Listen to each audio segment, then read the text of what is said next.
বকেয়া বেতনের দাবিতে থানায় অভিযোগ দিয়ে দেশে ফিরতে হলো কুয়েত প্রবাসী 130 বাংলাদেশিকে।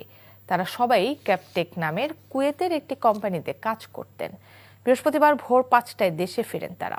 এরপর ঢাকার হযরত শাহজালাল আন্তর্জাতিক বিমানবন্দরে অবস্থান নিয়ে তারা বিক্ষোভ করেন।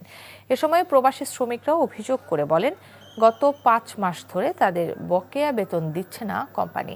এর প্রেক্ষিতে বেতনের দাবিতে গত 27 আগস্ট দেশটির স্থানীয় একটি থানায় গিয়ে অভিযোগ করেন তারা। পরে তাদের বেতন দেওয়ার আশ্বাস দিয়ে 4 দিন জেলখানায় আটকে রেখে বুধবার দেশে পাঠিয়ে দেওয়া হয়। ভুক্তভোগীরা বলেন, জেলে থাকা অবস্থায় তাদের সাথে অমানবিক আচরণ করা হয়েছে। এ বিষয়ে বাংলাদেশ দূতাবাস থেকে সহযোগিতা না পাওয়ারও অভিযোগ করেন তারা। গত 5 মাস আমাদেরকে বেতন দেয় নাই। আমাদেরকে বেতন না দেওয়াতে আমরা বেতন চাইছি, উনি এক বেতন দিবে বলছে। আমরা বললাম যে এক বেতন দিলে তো আমাদের হবে না, কারণ আমরা নিজের পয়সা দিয়ে আকামা লাগাইছি, হাওলাত করে পয়সা দিয়ে আকামা লাগাইছি। এখন ওই টাকা দিব আমরা খামু না দেশে পাঠাবো। বললাম বলে আমরা পুলিশ লই আমরা বাসার মধ্যে নিয়ে যাইতো, তারা রাজি হন আমরা বাসা যাই। কেউ টাকা আছে 100 দিনের আছে, 200 দিনের আছে, 800 দিনের আছে, মাল সাবানা আছে, স্বর্ণ হাতি আছে। কেউ আপনি 210 জন লোক কেউ যাইতে আমরা সুযোগ দেন।